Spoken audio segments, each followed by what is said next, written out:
అదే RTV app వార్తల్ని క్షణాల్లో చదివే అవకాశం ఉంటుంది. ఒక న్యూస్ పేపర్, ఒక టెలివిజన్ ఛానల్ మీ చేతుల్లో ఎప్పుడూ ఉంటాయి. అధికారంలోకి వచ్చినటువంటి కూటమి ప్రభుత్వం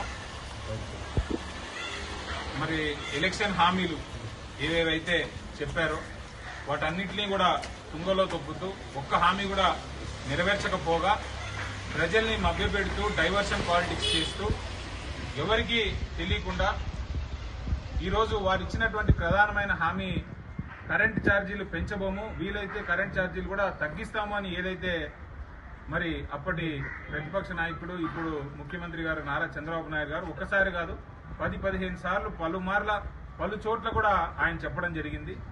దాన్ని ఏ రకంగా పట్టించుకోకుండా మరి ఒకసారి కాదు 2 సార్లు ఇప్పటికే కరెంట్ ఛార్జీలను పెంచి 6,000 కోట్ల దాకా ప్రజల మీద భారం వేశారు.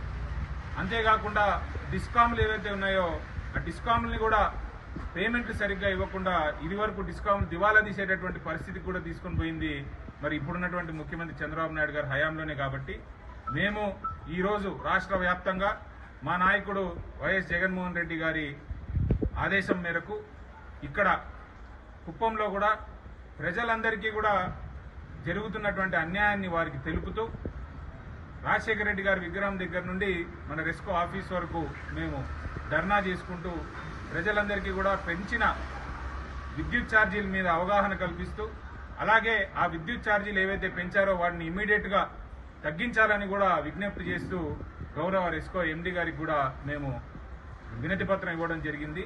రాబోయేటటువంటి కాలంలో ప్రజలందరూ కూడా మోసపోయామనేటటువంటి విషయాన్ని ఇప్పటికే గమనిస్తూ ఉన్నారు, గ్రహిస్తారు. ఖచ్చితంగా రాబోయేటటువంటి కాలం మరింత ఉధృతంగా మేము పోరాటం కొనసాగిస్తాం.